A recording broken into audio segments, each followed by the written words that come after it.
വലപ്പുഴയിൽ ബൈക്കിലെത്തിയ രണ്ടംഗ സംഘം സ്കൂട്ടർ യാത്രക്കാരിയുടെ സ്വർണമാല കവർന്നു. കുലിക്കലൂർ ചുണ്ടമ്പറ്റ സ്വദേശിനി രാജിയുടെ മാലയാണ് കവർന്നത്.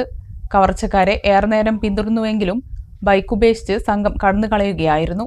പട്ടാമ്പി പോലീസ് അന്വേഷണം തുടങ്ങി. വ്യാഴാഴ്ച വൈകുന്നേരമാണ് സംഭവം.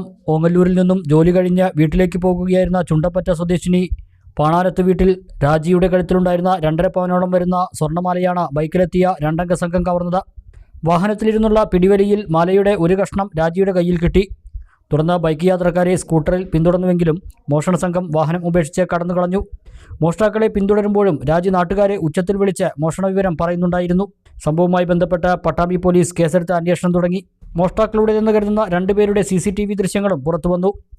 ആലുവയിൽ നിന്നും മോഷ്ടിച്ച ബൈക്കിലാണ് സംഘം എത്തിയതെന്നാണ് പോലീസ് നിഗമനം. ഇതുമായി ബന്ധപ്പെട്ട് പട്ടാമ്പി പോലീസ് അന്വേഷണം ഊർജിതമാക്കി. ഞാൻ ഓങ്ങല്ലൂരിൽ നിന്ന് പണി മാറ്റിയിട്ട് മരുതൂര് വഴി അങ്ങനെ പമ്പ് കയറി അവിടെ നിന്ന് നേരെ വല്ലപ്പുഴയിൽ നിന്ന് മുളങ്കാവ് റോഡിന് പോയി.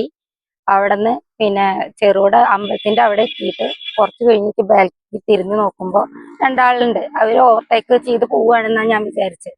പിന്നെ നോക്കുമ്പോൾ എൻ്റെ അടുത്ത് അവിടെ നിന്ന് അങ്ങനെ കുറച്ച് പോയി റബ്ബർ സ്റ്റേറ്റിന്റെ അവിടെ ഇങ്ങനെ എത്തിയേക്ക് വണ്ടി നേരെ വന്നു എൻ്റെ ഇവിടെ വന്നു ഇതായി. ഞാനും വണ്ടി സ്പീഡിൽ തന്നെ പോണത്. അവരും എൻ്റെ ഒപ്പത്തിന് ഇങ്ങനെ വന്ന് നിന്ന് മാല ഇട്ട് പൊട്ടിച്ചതിനെ കൂടിയിട്ട് ഞാൻ ഈ ഒരു കൈയും കൊണ്ട് ഇങ്ങനെ പിടിച്ച് അവരപ്പൊ സ്പീഡിൽ പോയി. ഞാനും ഒന്നും നോക്കിയില്ല. ഞാനും സ്പീഡിൽ പോയി ഒരൊറ്റ കൈയും കൊണ്ടാണ് ഞാൻ വണ്ടി ഓടിച്ച് നേരെ ഓടുമ്പോ ഞാൻ പറയുന്നുണ്ട് എല്ലാവരോടും, ഓട്ടോറിക്ഷക്കാർ അവിടുന്ന് വരുന്നുണ്ട്, ബൈക്കുകാർ വരുന്നുണ്ട്, കാറുകാർ വരുന്നുണ്ട്. ഇതിന്റെ ഇടയിൽ കൂടെ ഞാൻ ഇത്രയും ഒരു 80-ലൊക്കെ പോവാന്ന് പറയുമ്പോ അത്രയും സ്പീഡിലാണ് ഞാൻ പോണത്. അങ്ങനെ പോയിട്ട് അവിടെ ഇവരോട് പറയുന്നുണ്ട്, ഞാൻ ഒന്ന് പിടിക്കേണ്ട മാല പൊട്ടിച്ചിട്ടാണ് പോണത്, ഒന്ന് പിടിക്കാൻ നല്ല അലറിയിട്ട് എന്റെ ശബ്ദം അടക്കം പോയിരുന്നു.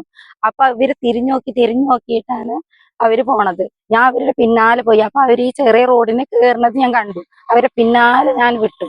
അവിടെ ചെന്ന് നേരെ അവിടെ എത്തിയേക്ക് 2 റോഡ് ഇങ്ങനെയാണ്. അതിൽ ഞാൻ താഴത്തേക്ക് ഇറങ്ങി അവരിങ്ങനെ മേലേക്ക് പോയി. അപ്പോഴേക്ക് ആളൊക്കെ കൂടി അവരൊരു ചെക്കൻ അങ്ങോട്ട് പോയി നോക്കുമ്പോ വണ്ടി അവിടെ കിടക്കുന്നുണ്ട്. പിന്നെ ഇവരേനെ കിട്ടിയില്ല. അത്രയ്ക്ക് അറിയാം. പിന്നെ ഞാൻ ആകെ തളർന്നു. The world's greatest wedding collection, Emmanuel Silks, M Space Shopping Center, Mele Patambi.